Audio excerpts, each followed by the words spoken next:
जन्नत में एक हूर, दो हूरें उसके सर के पास, दो हूरें उसके पैरों के पास, और वो ऐसी हूरें होंगी कि अगर वो गाना गाएंगे तो मुर्दे जिंदा हो जाएंगे। वो ऐसे हूरें होंगी कि अगर वो समंदर में थूक देंगी तो पानी मीठा हो जाएगा। हक देंगी तो मैंगो शेक बन जाएगा। जिंदा में एक नसीब नहीं है, मरने के बाद हूरें चाहिए इनको।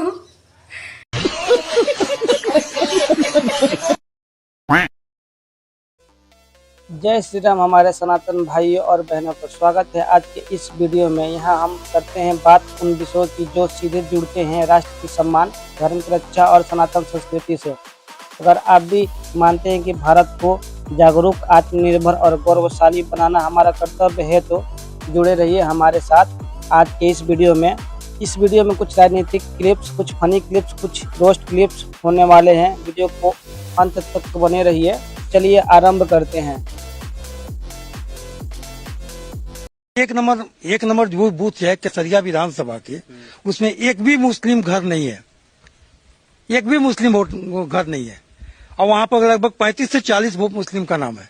मतलब आप कह रहे हैं कि उस विधानसभा, उस जगह पे एक भी मुस्लिम नहीं रहते? एक भी मुस्लिम नहीं है। हाँ। इसमें 40 नाम आ गया है, कहाँ से आया?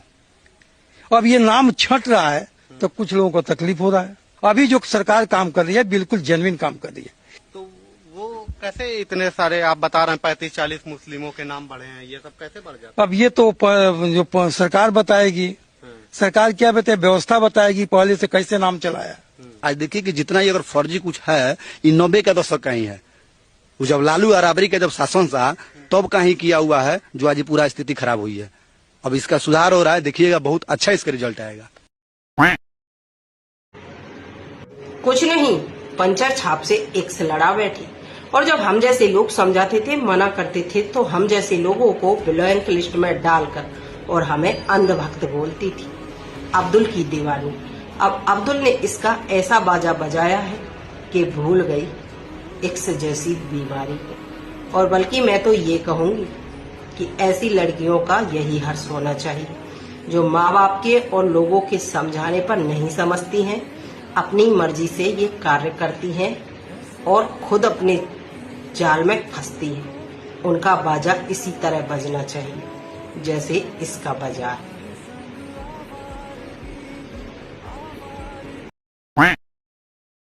अमेरिका के राष्ट्रपति कहेंगे कि भारत में सूरज पश्चिम से उगता है तो हमारे विपक्ष के मित्र ये भी मान जाएंगे। हमारे विपक्ष के मित्र कह रहे हैं कि अमेरिका के राष्ट्रपति ने ऐसा कहा, वैसा कहा।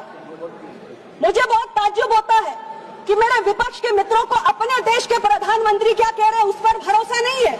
मेरे विपक्ष के मित्रों को दूसरे देश का राष्ट्रपति क्या कह रहे हैं उस पर भरोसा है। यानी प्रधानमंत्री जी ने फोन पर 2 टूक कहा कि भारत ने अपनी शर्तों पर संघर्ष विराम किया है, लेकिन इन्हें उस पर यकीन नहीं। कल को अध्यक्ष जी, कल अगर अमेरिका के राष्ट्रपति कहेंगे कि भारत में सूरज पश्चिम से उगता है तो हमारे विपक्ष के मित्र ये भी मान जाएंगे। जय भीम, जय भारत। जय भीम माने भीम कौन हुए? भीमराव अम्बेडकर का नाम सुने हैं जी? जी सुने हैं। कौन है भीम? तो वो तो बाली का भाई था ना। ऑपरेशन सिंदूर नाम सुनने में देशभक्ति का लगता है, लेकिन असल में ये सिर्फ मीडिया पर किया सरकार का एक तमाशा था।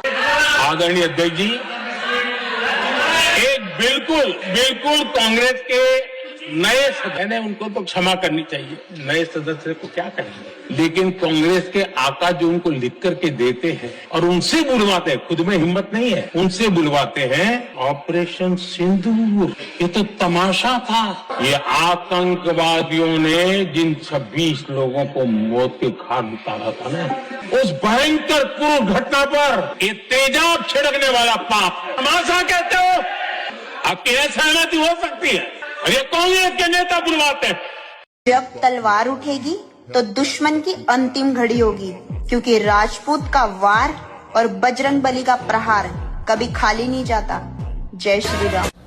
अकबर की उठी थी तलवार। तेरी अम्मी ने खोली थी सलवार और सलवार के अंदर गया तलवार, तो तू हो गया पैदा नाजायज औलाद। तेरी अम्मी की चुड़ैल मारू बहुत लड़की मेरी राजपूत। चाहे कुछ भी बहनों के ऊपर रोस्टिंग वीडियो बनाने से पहले 1000 बात सोच लेना। तेरी अम्मी की चुड़ैल मारू।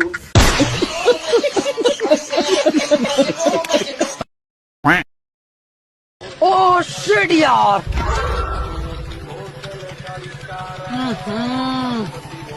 इसमें तो मुझे समझ में ही नहीं आ रही है क्या प्रॉब्लम है।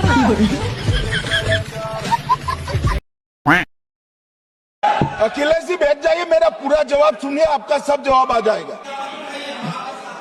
भाई आप आतंकवादियों का धर्म देखकर दुखी मत होइए।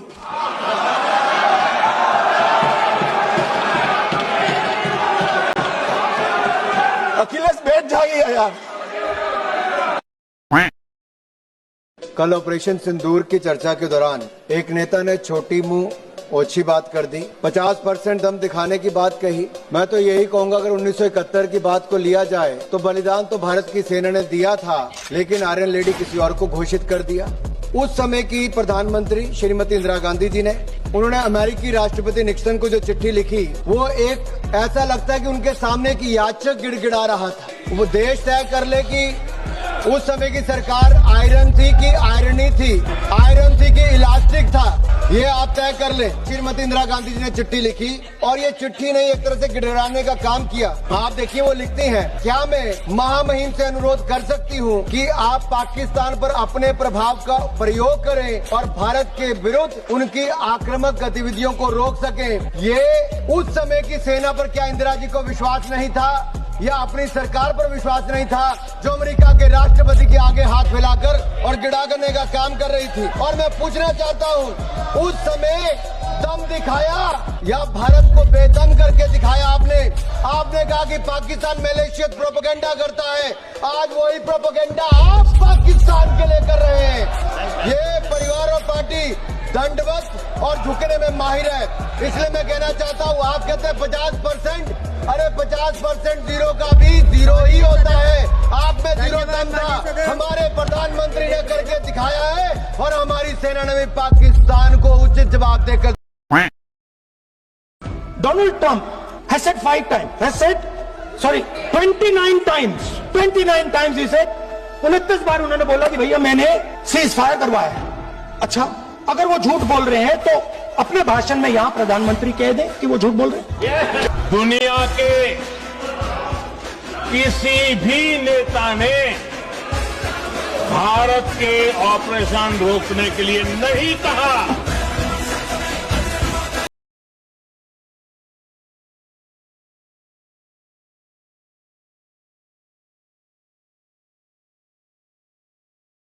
देखिए, ऑपरेशन का नाम तो धार्मिक आधार पर देने के सिवा उनको कुछ आता नहीं, क्योंकि उनको हर सरकार की जो काम जो भी सरकार करती है उसमें कोई रिलीजियस फंडामेंटलिज्म और हिंदुत्व मिलाना चाहती है। They are trying to polarize the situation कि ये हिंदू वर्सेस मुस्लिम लड़ाई है। उनको मालूम नहीं है हर हर महादेव सिर्फ धर्म का नारा नहीं है। शिवाजी महाराज ने जो मुगलों के खिलाफ लड़ाई लड़ी, स्वतंत्रता की लड़ाई लड़ी, और शिवाजी महाराज की सेना का युद्ध घोष था हर हर महादेव। और ये प्रतीक है, ये प्रतीक है हर प्रकार के भारत पर के हमले का, भारत की संप्रभुता पर हमले का। कई सारे हमारी सेना के डिवीजनों का जो नारा है, युद्ध घोष है, कहीं प्रभु रामचंद्र की जय, कहीं जोश बोले सो निहाल सत श्री अकाल है, कहीं जाट बलवान जय भगवान है, क्या सियावर रामचंद्र की जय है, कहीं पर काली माता की जय है। ये सारे उद्घोष आप नहीं स्वीकारते हो, ये भाजपा ने रखे हुए नहीं है मान्यवर, ये हमारी सेना के जवानों से मन से निकलने वाला ये युद्धघोष। अगर आपने इस वीडियो को ध्यान से देखा तो आप भी इस सोच का हिस्सा है जो देश, धर्म और संस्कृति के लिए लड़ रही है। आपसे अनुरोध है, इस वीडियो को लाइक करें, अपने साथियों तक पहुंचाएं और इस चैनल को सब्सक्राइब जरूर करें। अगली बार फिर मिलते हैं एक नई वीडियो के साथ। आज के लिए इतना ही। जय श्री राम, वंदे मातरम, भारत माता की जय।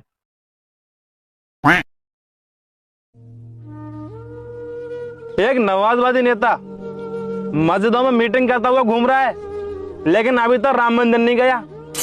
और यही नेता हमारे कथावाचकों धीरेन्द्र शास्त्री जी और अनिरुद्धाचार्य जी, इनकी बेइज्जती करता हुआ रोडों पे घूम रहा है। और यही नेता जलालुद्दीन छांगुर बाबा, जो कि धर्म परिवर्तन करवाता है, उसके बारे में एक शब्द नहीं बोला। ये यदुवंशी नहीं, यदु मुल्ला बन गया है। और योगेश मियां, do you have any problem? या तुम्हारी दिक्कत क्या है योगेश मियां? तुमको समझ में नहीं आ रही है? उसको हिंदू काफिरों से कोई मतलब नहीं है, वो हमारा नेता है। समस्या क्या है तुम्हारी? हमारे अकल भैया मस्जिद में आए तो तुम्हें प्रॉब्लम, हमारे चाचा लोरू झन्नू में चले जाए तो तुम्हें प्रॉब्लम, हमारे पप्पू पेटीकोट में चले जाए तो तुम्हें प्रॉब्लम। अब चाहते क्या हो तुम लोग? हिंदू राष्ट्र। या मेरे मौला, शुक्र है तेरा, अच्छा हुआ तुमने हिंदू राष्ट्र बोला। हमें तो लग गया था ये बोलोगे तेरी बेगम को चाहते हैं। बच गए हम।